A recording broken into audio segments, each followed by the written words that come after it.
I still remember the day they came into my life, the cold day in December when the social worker handed me their forms and smiled at me with a warmth that almost felt unreal. I was 12, living in a foster home that smelled of disinfectant and loneliness, and I had grown used to being invisible. I had no family, no real roots, and no one waiting for me to come home. Then they appeared, a couple in their late 30s, soft eyes and kind voices, who seemed to carry a weight I couldn't name at the time. They told me they had lost their daughter a few years ago, a bright, laughing little girl who had died unexpectedly, and they wanted me to come live with them. They didn't hide it, they said they wanted to replace what they had lost. At first, I was confused, hurt even. Replace? Could someone really want me just to fill a void left by someone else? But their smiles were genuine, their voices steady, and the idea of leaving the grey walls of the foster home was enough to make me say yes. I packed my small suitcase that night, and for the first time in years, I felt hope. The first weeks were strange. Everything in their house reminded me of a girl I had never met. There were dresses neatly folded in drawers, ribbons and hair clips on the shelves, dolls sitting on the bed as if waiting for me, tiny shoes lined up by the door. I was a boy, or at least I had always thought I was a boy, and suddenly it felt like the house had decided I should be something else. At dinner, Mrs. Howard smiled at me and said, "We're so glad you're here, Emily." I froze, fork in hand. "Emily?" I looked up, and they smiled, expecting me to answer. I'm sorry, Mrs. Howard, I'm Jake," I said quietly. Mr. Howard cleared his throat and exchanged a glance with his wife. "Jake will do too," she said gently, "but we always thought of our little girl as Emily. Maybe you could try it, just for now." I didn't know what to say, so I nodded, feeling the first stirrings of unease. They weren't trying to hurt me, I realized they were trying to heal, to bring something back. But I wasn't sure I wanted to be that something. The days turned into weeks, and with each passing day, I felt myself changing, subtly at first. Mrs. Howard would bring me clothes, cute sweaters and skirts, telling me they fit Emily perfectly. At first, I wore them reluctantly, thinking of it as a game, a way to make them happy. But every time I looked in the mirror, something inside me stirred. The clothes weren't just fabric, they were like keys, unlocking a part of me I had never known. My reflection began to shift, not just in appearance but in the way I carried myself. I noticed the softness in my hands, the curve of my jaw, the way my hair fell around my face. I was still Jake, but somehow, I was also becoming Emily. And it scared me. I tried to fight it, tried to insist on wearing my jeans and t-shirts, but Mrs. Howard would gently correct me. "Emily, you look lovely in that dress," she'd say, smoothing a wrinkle in my skirt. Why hide it? I didn't understand why it mattered, but a strange pride began to replace my resistance. School was harder. The first day, I walked in wearing a simple skirt and cardigan Mrs. Howard had chosen, my heart hammering. I felt every pair of eyes on me, judging, whispering. I could feel Jake retreating, curling up somewhere deep inside me, while Emily stepped forward cautiously, unsure but curious. Some kids laughed, some stared, but a few smiled, and those smiles made me feel a little lighter. Over time, I learned to walk differently, to speak differently, to carry myself in a way that matched the reflection in the mirror. I was changing, not because they forced me, but because I wanted to, though I didn't realize it at the time. It was like I was discovering a part of myself I had never been allowed to see, a part that had been waiting all along. The most difficult part was my emotions. I felt torn between loyalty to Jake and the growing identity of Emily. Some nights, I would lie awake in the bed they had set up for me, staring at the ceiling, feeling my chest tighten with a longing I couldn't name. I missed being invisible, in a way, missing the comfort of blending into the background. But at the same time, I loved the way Mrs. Howard would brush my hair and tell me how beautiful I looked, how proud she was of me. Mr. Howard started calling me princess in that teasing way parents do, and though I initially resisted, a strange warmth spread through me whenever he did. I realized I had never been complimented like this before, never been seen for anything other than my mistakes or my silence. It was intoxicating, confusing, and terrifying all at once. Then came the day of the big family gathering. The Howards wanted me to meet their extended family, to be introduced as Emily. I panicked. My heart raced. I wanted to hide, to run, to shout that I wasn't her, that I wasn't ready. But when we arrived, everyone greeted me warmly. They didn't know the girl who had died, they only knew me, Emily. And for the first time, I felt a strange sense of belonging. Their eyes weren't judging, they were curious, kind. My aunts fussed over my dress, my cousins asked about school, and I realized that for the first time in my life, I wasn't invisible. I wasn't just Jake or just Emily. I was both, tangled together in a messy, beautiful way that made me feel alive. The transformation accelerated after that. I began to choose my own clothes from the wardrobe Mrs. Howard had amassed, experimenting with styles, colors, and accessories. I learned to braid my hair, to apply subtle makeup, to move in a way that felt natural and comfortable. Each step forward felt like reclaiming a piece of myself, yet each step also reminded me of the loss that had brought me here. Sometimes I would sneak into my room and stare at my reflection for hours, touching my face, my hair, wondering who I really was. Emily? Jake? Both? Neither. I realized identity wasn't about the name or the clothes, it was about the way I felt when I looked in the mirror, the person I wanted to be when no one was watching. And in those moments, I wanted to be Emily, fully, without apology or hesitation. There were setbacks, of course. Some nights, I would lash out, slamming doors or refusing to speak. I missed my old life, simple as it was, and I didn't understand why I felt so torn. Mrs. Howard never forced me. She would sit quietly outside my room, waiting until I was ready to talk. One night, after a particularly rough argument, I found myself crying on the floor, clutching a small stuffed bear that had belonged to the daughter they lost. "I don't know who I am," I whispered, the words catching in my throat. Mr. Howard came in then, sat beside me, and held my shoulder gently. "You are whoever you need to be," he said softly. "You are Emily, Jake, both, and none of it matters to us. We love you, not to replace anyone, but because you are you." And in that moment, I felt a weight lift, a knot in my chest loosen, and I realized that love doesn't demand you be someone else. It allows you to be yourself, even when it's messy, confusing, and changing. The final piece of the transformation wasn't physical, it was mental. It was the day I chose my name for myself in every context, when I realized that Emily was not just a replacement, not just a shadow of someone lost, but a name I could claim, a person I could be proud of. I wrote it in my school forms, I told friends, I introduced myself confidently at a class project, and for the first time, no one's eyes were on me with pity or judgment. They were curious, interested, and I smiled back, truly, without fear. I had become Emily, not because anyone forced me, but because I had allowed myself to grow into her, embracing the identity that had been waiting, quiet and persistent, for me all along. Looking back now, years later, I understand the complicated nature of what they did.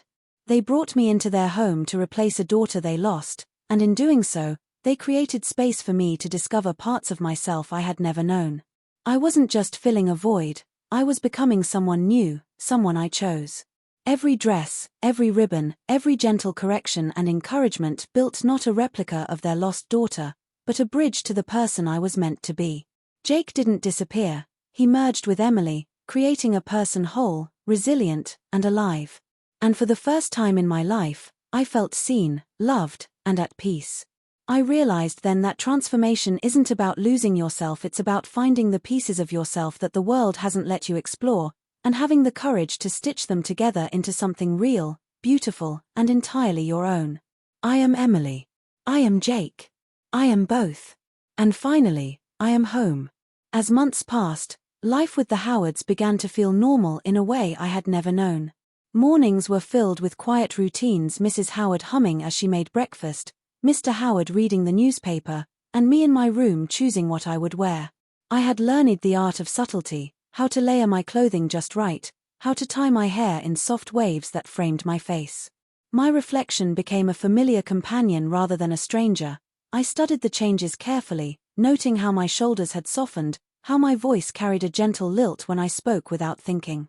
Even my hands seemed more delicate, the lines of my fingers longer, my nails catching light in ways that made me pause.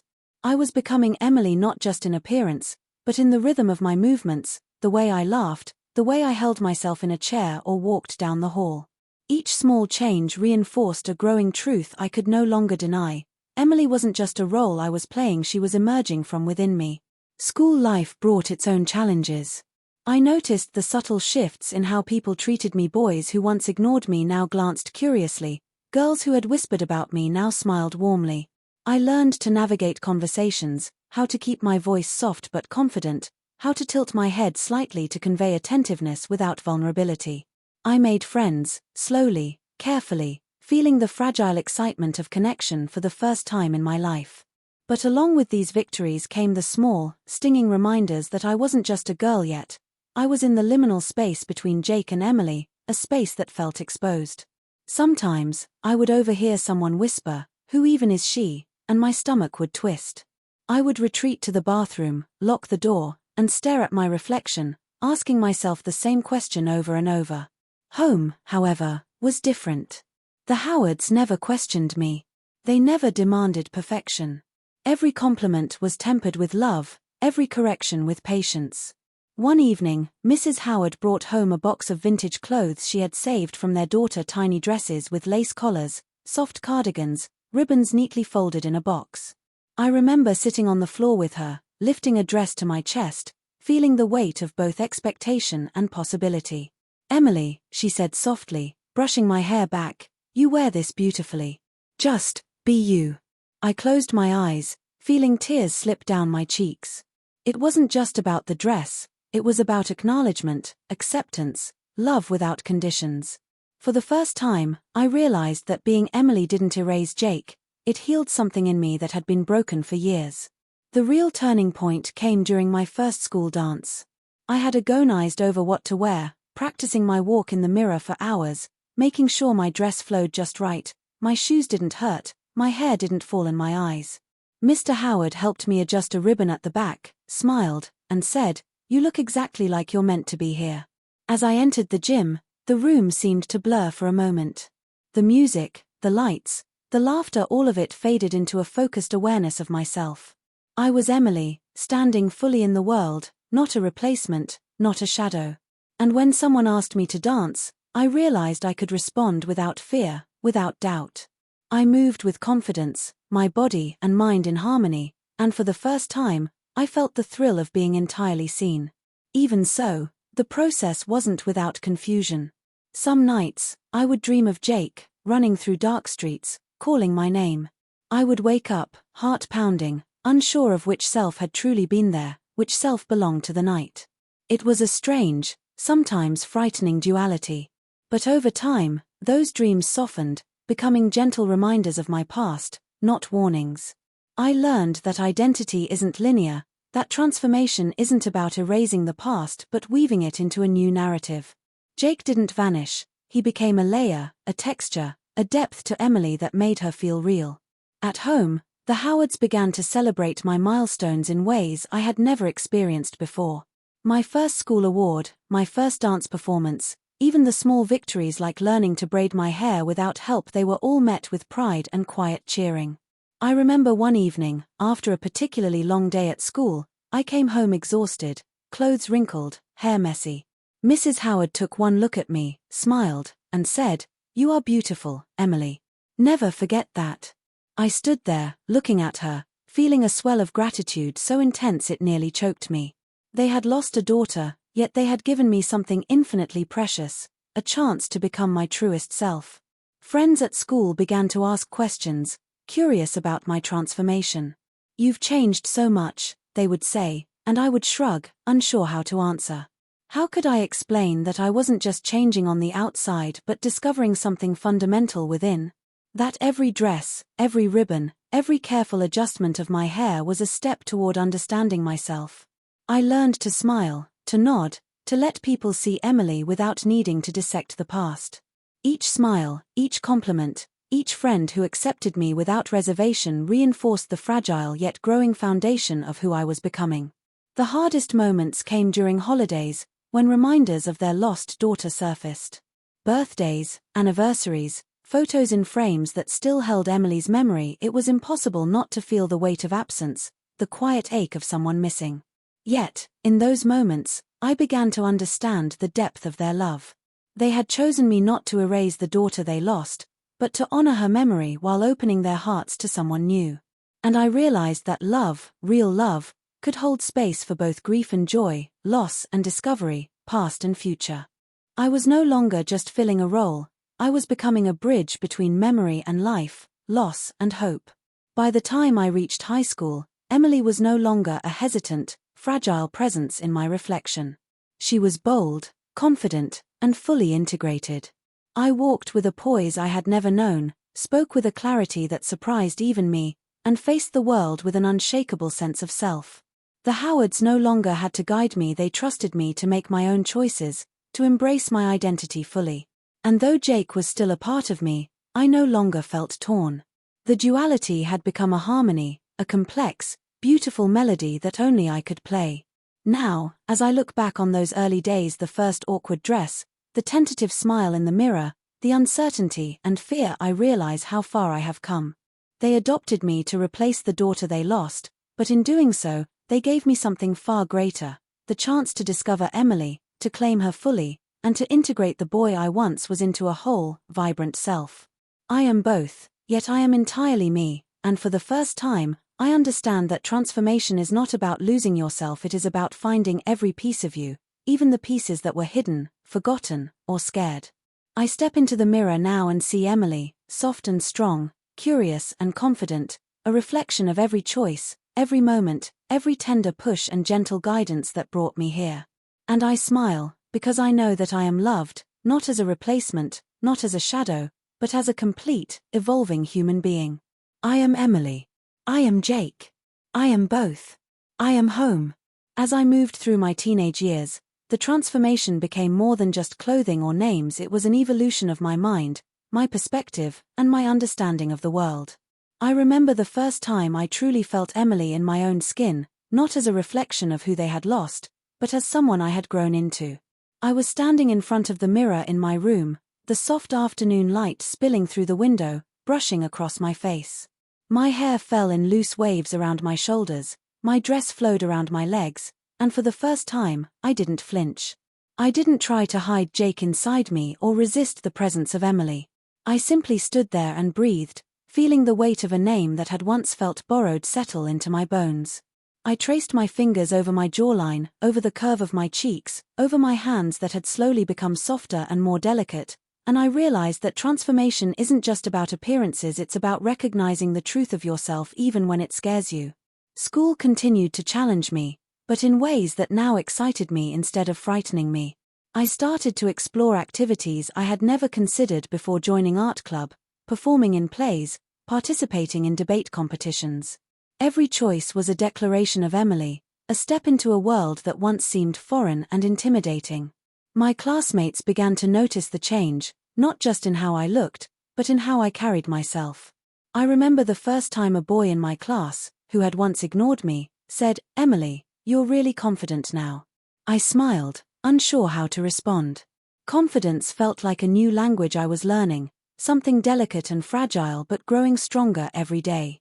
And when my friends cheered me on, when my teachers praised my efforts, when the Howards beamed at me from the audience during a school play, I realized that identity is not static, it is forged in moments like these, in the quiet victories that no one else may see, in the private triumphs that make you feel alive. The Howards' support never wavered. Mr. Howard would occasionally teach me life skills: how to iron a blouse neatly, how to navigate social interactions with confidence, even how to stand tall without feeling exposed. Mrs. Howard guided me with patience, teaching me how to care for my hair, how to choose colors that complemented my skin tone, how to move with subtlety and grace. Every lesson, every gentle correction, every smile or nod was a thread in the tapestry of Emily. They didn't try to mold me into someone else, they simply created a space where I could explore and discover who I was meant to be. The hardest days were the ones filled with memory and absence. Holidays reminded me of the daughter they lost, and sometimes, late at night, I would hear Mrs. Howard crying softly in her room. I wanted to comfort her, but I didn't know how. One night, I sat beside her, taking her hand in mine, and she whispered, "I miss her so much, Emily. But having you here, it doesn't replace her. It's just life giving me a second chance at love." I didn't have words at first, just held her hand tightly, feeling the warmth of her grief and hope. And in that moment, I understood that being Emily was not about filling a void, it was about participating in love, in life, in the ongoing story of people who care deeply for you. I realized that even loss could create the conditions for growth, that grief could coexist with joy, and that identity was never something forced, but something nurtured with care. As I entered my later teenage years, the boundaries between Jake and Emily blurred completely. I could see traces of my past self in moments of hesitation, in flashes of anger or stubbornness, but they no longer defined me. Emily was dominant, but Jake had become a layer, a texture, a memory that enriched her rather than constrained her. I experimented with style, exploring patterns, colors, hairstyles, and accessories, discovering a creative freedom I had never known. I developed a sense of aesthetics, a personal taste that felt authentic and deeply satisfying. Shopping trips with Mrs. Howard became adventures. She would let me choose freely, occasionally teasing, occasionally guiding, but never controlling. Each choice became a declaration: I am Emily, I exist fully, and I have agency over my own expression. Socially, I began to develop a small circle of friends who accepted me completely. We shared secrets, laughter, and tears, and I realized that belonging is not about perfection, it is about authenticity. The more I embraced Emily, the more people responded positively, reinforcing the truth I had discovered in front of the mirror. Self-acceptance radiates outward, and love follows. The occasional whispers or sideways glances of those who didn't understand became easier to ignore, mere background noise against the affirmation I received from those who mattered. One particular summer marked a turning point. The Howards took me to visit a nearby lake, a place they had once gone with their daughter. We walked along the shoreline, the water shimmering under the afternoon sun, and I felt a connection to both the past and the present. Mrs. Howard picked up a smooth stone, handed it to me, and said, "Emily, life is like this stone. It can be shaped, smoothed, worn down, but it remains whole. You are whole, no matter what name you carry or what path you walk." I held the stone in my palm, feeling the truth of her words. I realized that my transformation was not a story of loss or replacement, but a story of emergence, resilience, and identity. I had become Emily not to erase Jake, not to replace anyone, but to become someone fully alive, someone capable of feeling, loving, and existing without apology. By the time I was 18, Emily was no longer a tentative, fragile identity. She was fully realized. I had graduated high school, chosen my college path, and even begun mentoring younger children in art and social skills, guiding them in ways that mirrored the care the Howards had given me. Each time I helped someone explore themselves, I felt a resonance, a continuity of love and guidance that traced back to the day I first walked into the Howard home. They had adopted me to replace a daughter they had lost, but in truth, they had given me something infinitely richer, the chance to become my truest self, to explore identity freely, and to grow into someone capable of shaping my own life story. Looking back now, I can see the delicate threads that wove my transformation into being. Every dress, every ribbon, every compliment, every patient correction, every quiet night of reflection, these moments created Emily. Jake didn't disappear, he merged with Emily, forming a layered, complex, and resilient identity that was wholly mine. I learned that transformation is not about erasing the past, hiding flaws, or becoming a perfect reflection of someone else's desire. Transformation is about discovering, nurturing, and embracing every facet of yourself, even those you once feared or doubted. I am Emily, and I am Jake, intertwined and inseparable, a living testament to the power of love, patience, and self-discovery. Standing in the mirror today, I no longer see a reflection of a borrowed identity or a replacement.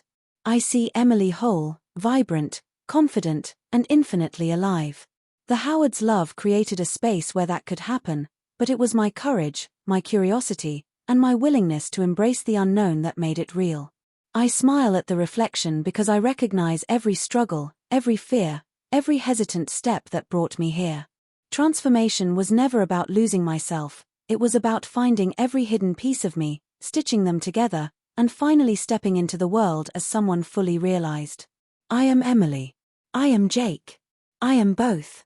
And for the first time in my life, I know that being loved, being seen, and being wholly myself is the greatest gift of all. Even now, years later, I can still recall the first moment I truly felt Emily take root inside me. It wasn't when I wore my first dress or styled my hair in soft waves, though those were the beginnings. It was the night I sat alone in my room, the house quiet except for the faint hum of the heater, and I caught my reflection in the window as I stared at the darkened street outside. I saw a girl there, my hair loose around her shoulders, eyes soft yet alert, hands folded gently in her lap. And I saw Jake too, stronger, more hesitant, lingering behind the edges of her face. The two of us existed together, inseparable, and for the first time, I felt peace. I realized then that identity is never singular, it's layered, evolving, and sometimes surprising. I could be Emily without betraying Jake, and Jake without denying Emily. The Howards had always given me choices, but I had learned that true transformation requires claiming those choices as your own. I began to personalize my life in ways that felt authentic. My wardrobe reflected my tastes, from soft pastels to bold patterns. My room, once meticulously curated to mimic a memory, became a mix of new and old, a space that belonged to me entirely. I experimented with makeup, learning the subtle art of contouring and highlighting, discovering that self-expression could be both playful and empowering. Every reflection I saw in mirrors, windows, or even the surface of water became a reminder of my growth, a quiet affirmation of my evolving self. One evening, during a quiet summer sunset, I went to the lake where the Howards had first taught me about the stone. I sat on a weathered dock, legs dangling above the water, and let the gentle breeze play through my hair. I thought of the daughter they had lost, of Jake, of Emily, and of the journey that had brought me here. I understood something vital in that moment. I was not a replacement. I never had been. The Howards' grief had created an opportunity, but it was my willingness to explore, to accept, and to evolve that shaped the life I now lived. Loss and love, past and present, fear and courage, they all coexisted inside me, a delicate balance that made me who I am. Even my interactions with the world outside had transformed. I spoke with confidence, navigated relationships with care, and learned the subtle art of listening not just to others, but to myself. When someone complimented my appearance, I no longer felt a flicker of doubt or shame. Instead, I accepted it as acknowledgement of the truth I had cultivated through years of growth. When a challenge arose, I faced it without hiding, knowing that Emily was resilient, capable, and whole. And at the center of it all, Jake remained, quietly woven into the fabric of who I had become, a reminder of where I came from and the depth of my journey. The Howards continued to nurture me, even as I became an adult. Mrs. Howard would sometimes brush my hair, now longer and softer than ever, and smile at me knowingly. Mr. Howard would offer guidance when life choices loomed, but always with respect for my independence. Their home had become a sanctuary not just of safety, but of authenticity, a place where I could explore, stumble, and grow without fear of judgment. Every corner, every photograph, every carefully placed object carried the memory of love, grief, and hope, creating a backdrop for the life I had claimed as my own. Perhaps the most profound transformation, however, was internal. I learned to embrace vulnerability, to face uncertainty without fear, and to accept that identity is fluid, complex, and endlessly layered. I discovered that love both for myself and from others is not about fitting neatly into expectations, but about acknowledging and celebrating the full spectrum of who you are. Emily is confident, soft, curious, and resilient. Jake is thoughtful, protective, and cautious. Together, they form a self that is whole, unafraid, and fully alive. Graduating high school and stepping into adulthood brought a new chapter of freedom and self-expression. I explored hobbies and interests that I had once thought impossible: painting, writing, leading social initiatives, mentoring younger kids in my community. Each act became an affirmation of Emily, a demonstration that identity is not merely inherited or imposed, it is actively chosen, nurtured, and lived. When I stood before a group of students as a mentor, watching their eyes light up with curiosity and confidence, I realized that the Howards' gift, the space to grow, was not just for me. It was something I could extend to others, creating a cycle of discovery and empowerment that transcended loss and replacement. Even the smallest moments held significance. Walking down the street, I would catch a glimpse of myself in a shop window and pause, marveling at the harmony between reflection and self.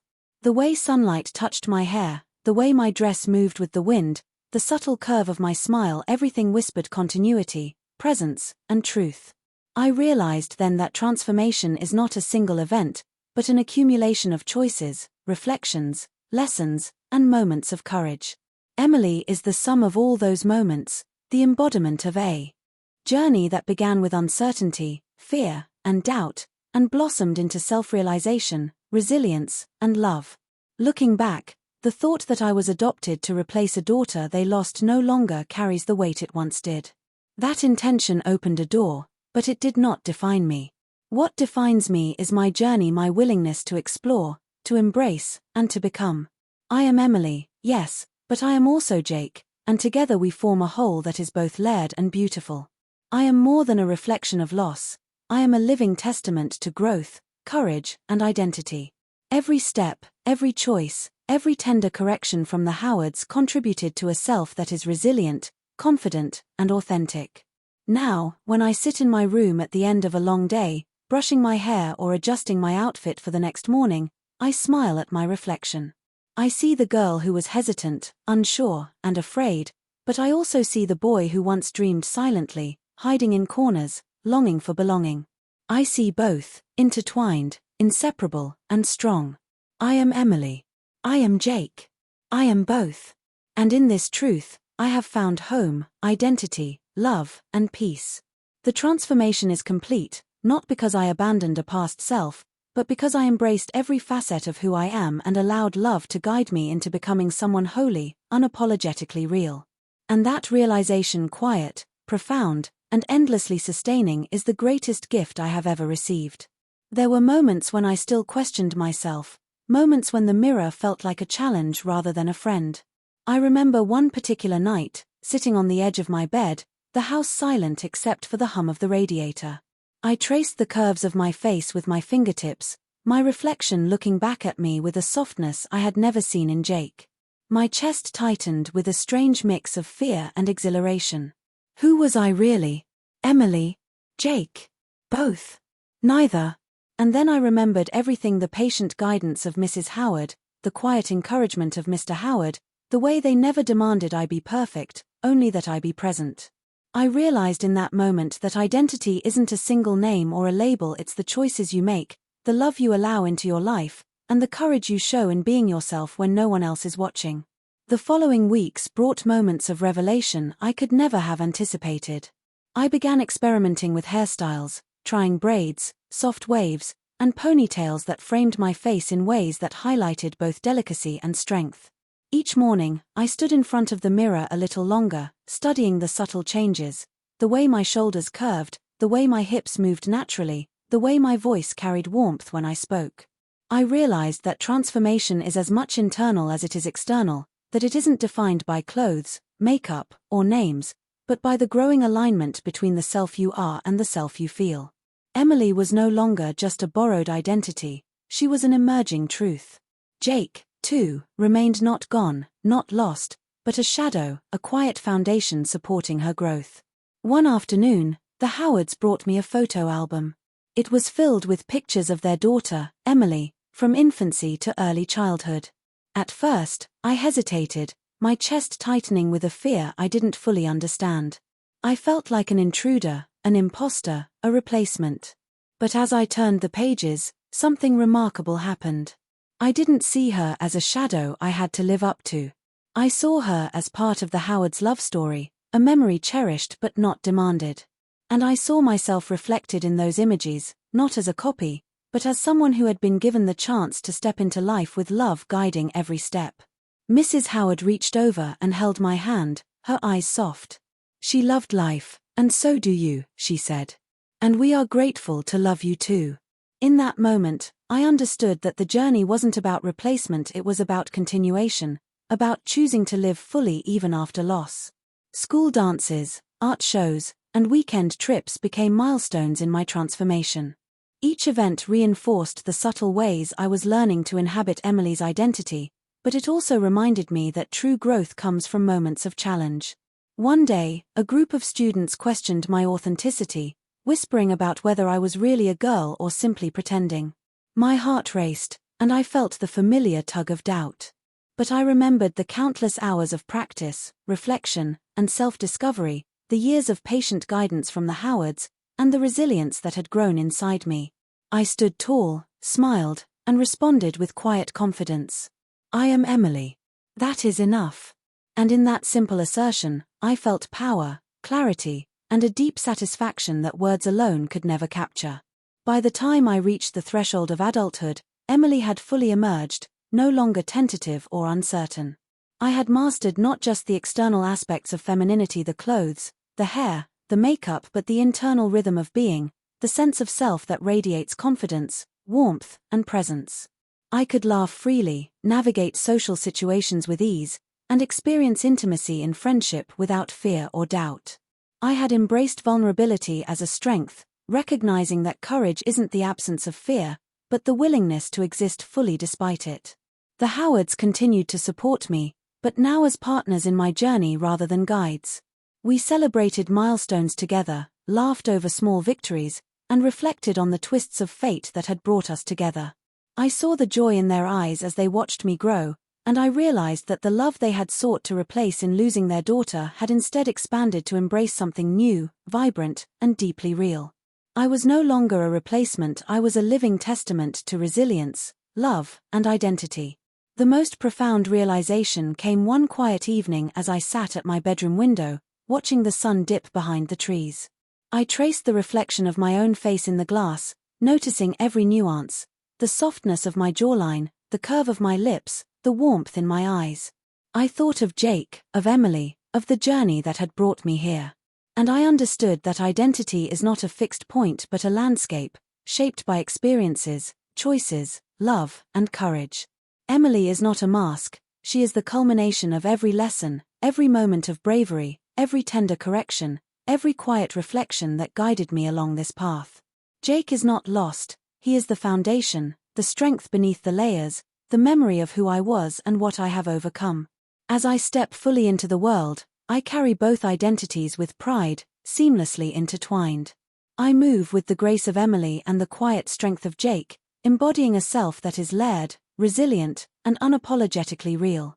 Every compliment, every glance, every acknowledgement of my presence no longer feels like a test or a challenge, it feels like recognition of the truth I have built over years of patient exploration. I have learned that